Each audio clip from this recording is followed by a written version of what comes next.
Hey, it's me, Infinite Cyber, the streamer from Military Grade Quality. And today we're going to analyze this lovely device. The N64 controller protocol. So I'm a kid from the 90s and I grew up with Nintendo consoles and I really loved them. And today we want to figure out, how does the controller protocol work? So how is the controller communicating with the N64? Why? Because if we can analyze and re-implement this, we can get to the limits of our console. So we can send those button inputs very fast. And then we will finally figure out if those Mario BLJs depend on how fast you press a button. I mean, this sounds like a content where Simply wants to react to, right? Yeah. We will also figure out how you can play Mario Kart 64 online with your friends. I mean, if you have any friends that are still playing.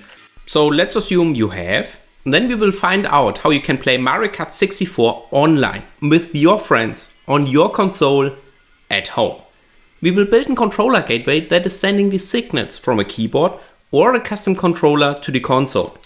We can also observe the button states and display them over here. And in case if you do not have any friends to play with, don't worry guys, we all went through this phase. Then we simply play 4 characters at the same time. I mean, while doing this, we can also make sure that everyone is on the same level, which means no more waiting for Pete in the finishing line. 4 players customizing our keyboard or controller, and all of this playable via the internet. Wow. I mean guys, come on, isn't this amazing? It is? Absolutely. So therefore, let's have a look into this, let's find this out, let's go!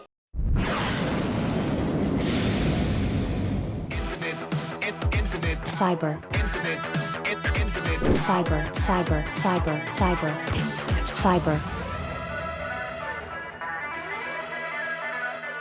What an amazing intro! If we want to analyze the protocol, we need to void the warranty. We need to open up our N64 console. And speaking of open it up...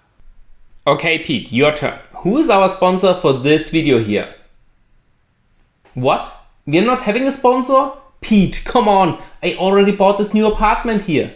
What about these VPN guys? They cannot have huge requirements, right?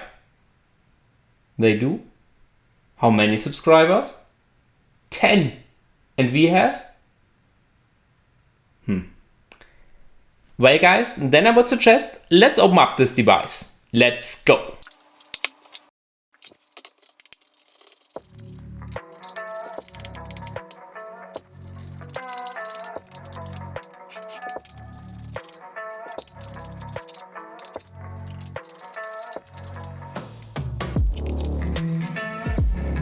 Okay, here we can see every controller has 3 connection points. And if we turn this device around, we can see these connection lines. So here we get easy access to every controller line. We do not know what these lines are, but let's find out if one of them is ground. Therefore, let's pull out the multimeter and set it into continue mode. We can check if we have a low resistance, which means a connection if it beeps. Let's see if we got access to ground on this big plate here. Yes, we've got. So now let's check if one of these lines is also being connected to ground. So let's check every single line here.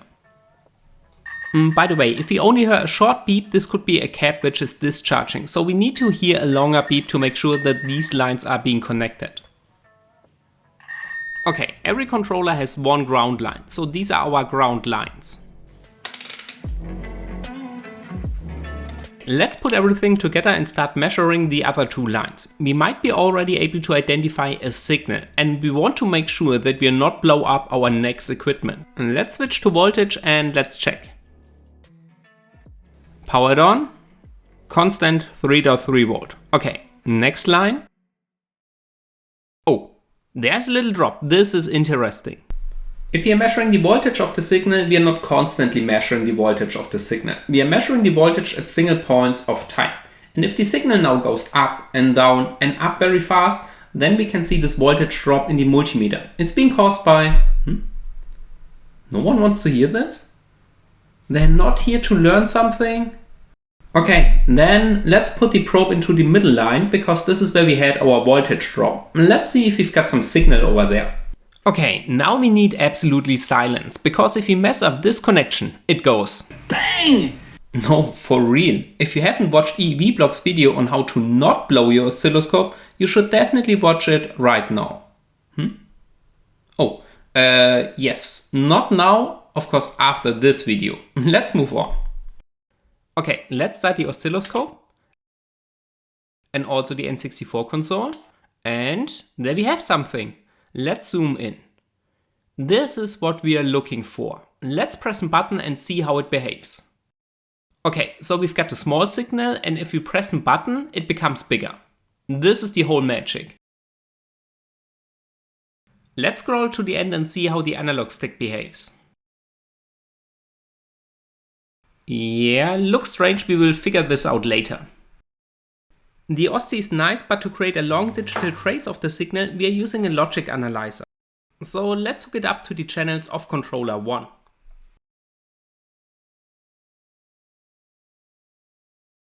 Okay, after setting everything up, we are now finally ready to make our deep dive into the controller protocol. So we have connected our 2 wires. I mean, yes, technically it's 3, but one of them is ground, so this one doesn't really count. So we've got 2 wires that could carry our controller packages. Let's set up the logic analyzer software and then let's start the N64 console to get those packages collected. You ready for this? Then let's go.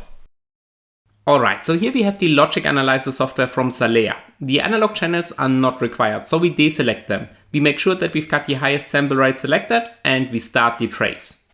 We switch to the console, power it on. And here we can see already our signals. Perfect. Let's fast forward a little bit, powering it off. Let's stop the trace. So here we have now the communication between the controller and the N64 console. Let's dive further into this.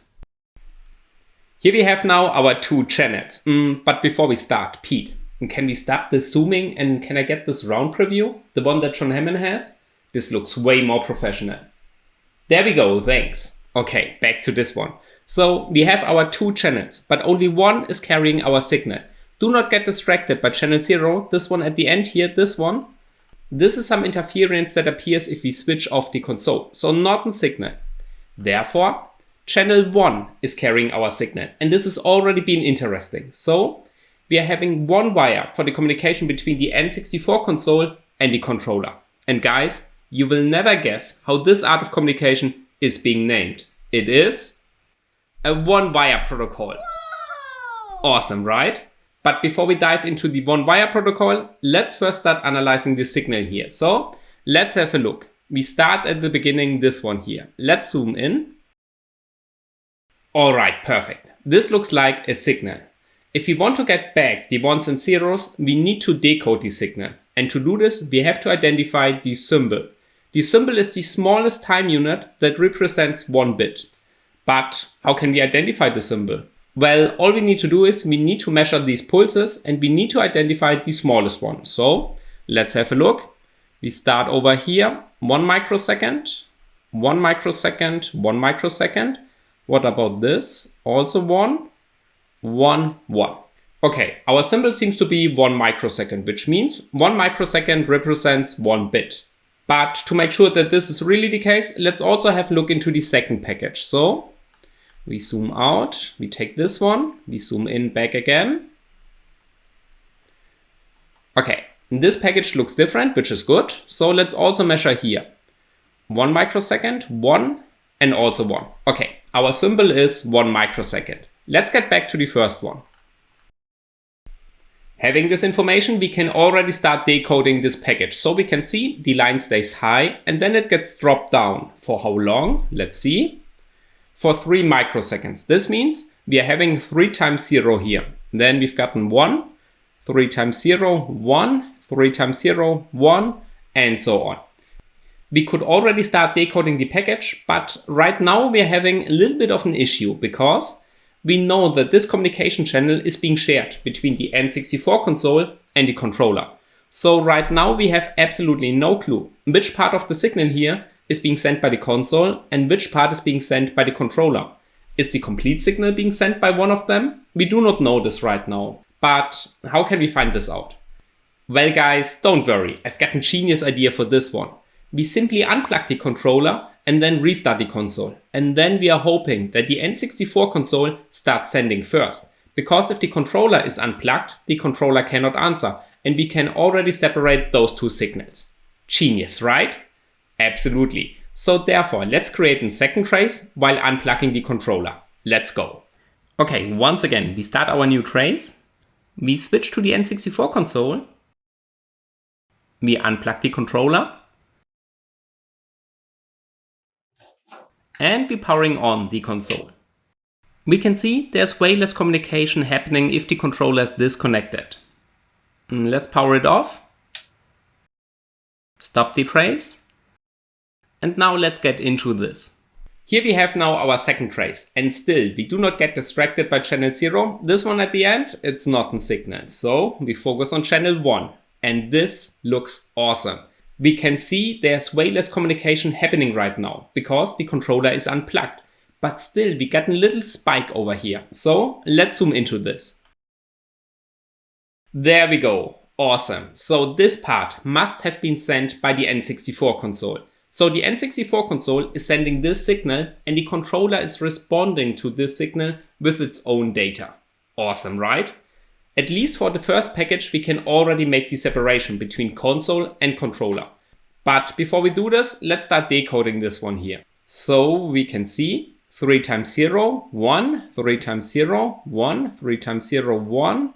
This repeats until here. Then we have a 0 and then the line goes up back again. Okay. The first time I did look into this, I already got a little bit suspicious about this one here because if we count those spikes, let's see. 1, 2, 3, 4, 5, 6, 7, 8. 8. Coincidence or on purpose? Right now we are making assumptions, and our assumption is that this part here is 3 times 0 and this one is 1. So 3 times 0, 1, 4-bit. Our assumptions can be of course wrong, but it wouldn't even matter because we want to rebuild this protocol and we want to send the exact same signal that we have here. And as long as our assumptions leads us to the exact same signal output here, we are perfectly fine to go, even if the assumptions are wrong, okay? So right now we stick to this assumption that this part here is 4-bit long. It might be the case that during our reversing process, we will find out that we could simplify a few things here. But right now we do not have this information. So therefore, this part here is 4-bit, this one also. So in our assumption right now, this is 1 byte, okay? Perfect. Now let's mesmerize this picture. Okay, and let's get back to our first trace to see if we can identify this part here. So, back at our first trace, let's zoom into the first package. Okay, and now let's start decoding the first part. So, 3 times 0, 1, 3 times 0, 1. Okay, let's count them. So we've got 2, 3, 4, 5, 6, 7, 8. Then in 0, okay. And this time we have 2.25 microseconds. Awesome. We know that the left part has been sent by the N64 console, which means the right part over here must have been sent by the controller. Awesome, right? Let's zoom out a little bit that we can see the whole package here. So, there we go. Okay. We can already separate the console from the controller package. Awesome. We can also start decoding the controller package, but we might not have to because we are interested in the button states. So the button representation. How does a button look like on the signal line? And as long as this one here, it's not a button state and stays always the same, we simply repeat this pattern here if the console sends the request to the left. So this is perfectly fine for us. The piece that is missing right now is the button state. And how can we identify what the button state looks like on the signal line here? So how can we get those button states packages? Well guys, I mean once again, don't worry. I also got a 200 IQ idea for this one. What we're going to do right now is we create a third trace. And this trace contains the A button being pressed for a while and then we are releasing the A button. We take notes of the timestamps and then we can compare those two signals with each other. By comparing them, we can see this is the representation or the signal line if the A button is being pressed, and this is the representation if you release the A button. Genius once again, right? Absolutely. So therefore, let's create our third trace. Let's go. Alright guys, are you ready for the last trace? Then let's go. Let's start the trace. Switch to the N64 console, powering it on. And this time we are pressing the A button. So we are holding it down. And we release it. We stop the trace. And now we have a trace that separates two button states, A being pressed and not. So one last time, let's dive into this. We know in this area we have pressed the A button, and in this area we have released the A button. So let's pick a signal when we have pressed the A button. Let's see, we take this one. Okay, so here we have it right now. This is the signal we need to generate if we want to press the A button. And let's start splitting those two packages, the N64 from the controller package. And therefore we start decoding the beginning of this package here. So let's see. 3 times 0, 1, 3 times 0, 1, so 2, 3, 4, 5, 6, 7, 8. This time our 8 pulse is a little bit wider, but let's move on. After this one we've gotten 0 and then 2.3 microseconds. Okay, so we can assume that this part has been sent by the N64 console. To be 100% sure about this one, we can also unplug the controller while the N64 console is running. And then we will see that this package here, where we have this wider pulse, is not being answered anymore. So the N64 console is sending this part if it wants to fetch some button states. All right? Okay. This means to the right, till here, we have the controller package. So this is the representation of the controller if the button A is being pressed. Once again, let's mesmerize this. Okay. And now let's have a look into a signal line when we have released the A button. So we pick a signal at the end. Let's see. This one, for example. Here we have now the representation if the A button is being released. So no button is being pressed on the controller. Let's start once again the decoding at the beginning of the signal. So let's see. 3 times 0, 1, 3 times 0, 1. So we're having 2, 3, 4, 5, 6, 7, 8. Once again, a little bit wider. Then we've gotten 0. Then we've got 2 microseconds. Okay. And the signal to the right is our controller package. So we can see at the beginning, we are now having a small pulse, this one here. And this means the A button is being released. So if we press the A button, this pulse gets wider. And if you release the A button, this pulse gets smaller. All we have to do is we have to repeat this right now for every single button on our controller. So here you have now the pulses that represent the corresponding buttons. Awesome, right? There you go. Okay, at the end we can see the joystick, it takes a little bit in wider space, and this is something we will figure out later because we do not want to make this too complex right now. One thing we have seen so far but didn't talk about yet is this strange pulse width here, this one, 2 microseconds. So why is it that strange? Well, within the whole communication protocol, we do not have a 2 microsecond pulse, except this one here. We can see this one here is 3 and this one here is 1. And this pattern repeats for the whole signal, except for this one here. And this one is also always at the exact same position, after having 8 spikes before. Guys, do you have an idea what this one could be? Absolutely correct, no matter what you have answered. So this one here, this could be some kind of stop signal. I mean, if you think about this, the console and the controller are sharing the same wire. And if the console is sending data and the controller would send data, then we would get a huge mess on the signal line. So therefore the controller needs to know when the console has finished sending data. And this is exactly what we have here. This means our stop signal seems to be 0, 1, 1. So this part here.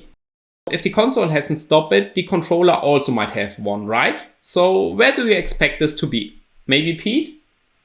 What the fuck? No, it's not at the beginning. Guys?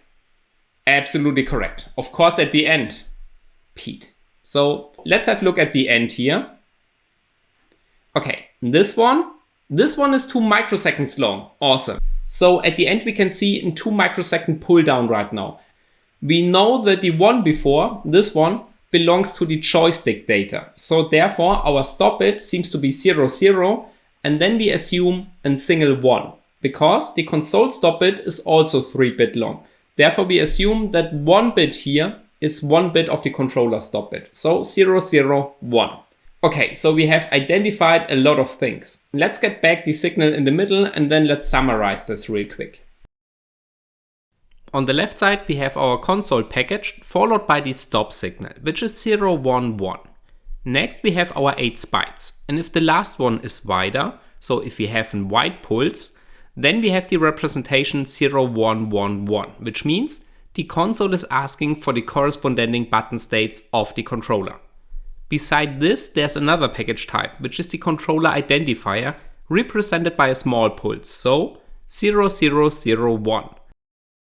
We have seen this package on the first request of the console, so here we have 8 small spikes. If the controller to the right is not answering this package, because the controller is unplugged or broken, then we get the following message on the screen: no controller. This type of package is therefore some kind of controller identification. We can see the controller is responding with a small set of data, but this has been ignored by us so far. These data contain information about if a rumble pack is being connected, if it's a real controller or a steering wheel. We simply copy the signal from an original controller and therefore do not really care about this one, because all we want to do is generating valid button signals. Speaking of the controller signal, we have this package to our right. This is the controller button state package, and this consists of many little spikes here. Every spike represents a button state, and if we are having a small pulse, we have the representation 0, 0, 1, which means the button is released. If this pulse gets wider, then we are having a 0, 1, 1, 1, which means the button is being pressed. Every single spike here belongs to a button on our controller, beside the X and Y axis. Here we are having a wider representation of 8 spikes each axis. At the end we also got a stop signal for our controller, and this is the representation 0, 0, 1. And this is our controller stop signal. And this is all we need to know about the controller package. We are missing something? The joystick? Oh yes. Well guys, then I would suggest let's get to the oscilloscope. Let's do this. Okay, our controller has 2 axes, X and Y. X is left and right and Y is up and down. Easy, right? If you push forward, these 7 bits are being toggled, and if you push down, this single bit gets active. Same happens if we turn right and also when we turn left. And that's it. Everything is clear, right? It's not? Okay guys, okay. This is for the one who is watching and wants to learn something. Let's have a deeper look onto this on the graphic tablet. Let's go. You might have noticed, I guess not, but in case if you do, it wasn't an original controller, so the signal is slightly different, but I mean the principle is the same. Okay, so we have 2 axes, X and Y. If we move forward, these 7 bits are being toggled. We can think of it like simply adding these values together to gain some velocity. So we have +1, +2, +4, +8 and so on. Our max speed would be therefore 127 upwards.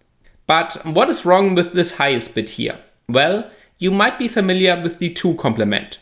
So we can think of the highest bit as -128. This is the most negative point we can get with our controller. If we are now adding values to it, we are going slowly upwards, but being in the negative range still means we are moving downwards. The same principle applies to the x-axis. On the right side we have our positive side, so our 7 bits moving to the right. These values are being added together, and the topmost bit, once again, is our negative side. In this case, left.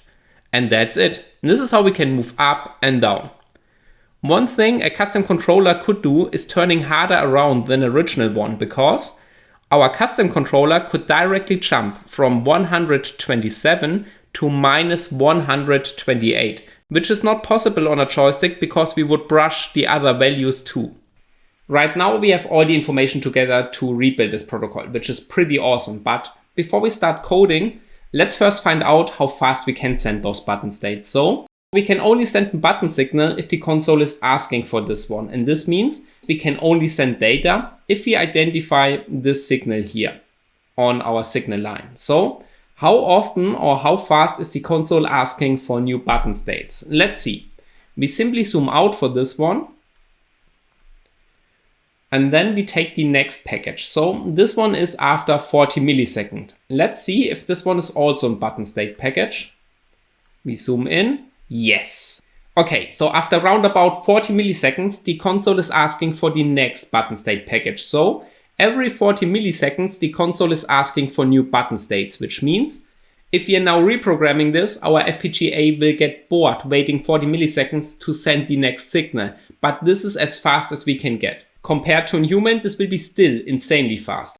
I mean, a human might be able to hit a few of these perfect timings, but definitely not over a period for about, let's say, 30 minutes. Our FPGA will be able to hit every single package within a perfect time frame. And this will be absolutely awesome, right? So therefore I would suggest, let's start rebuilding this protocol and let's see if we can break some limits of certain games. Let's go. You are still watching? Wow, thanks, but I guess you won't make it another 25 minutes for the coding part, right? So therefore, let's split this up into 2 videos. Which means, Pete, what about playing a quick battle? Yes, you can have Yoshi. Alright guys, this shouldn't take too long, so I'm really looking forward to see you in part 2.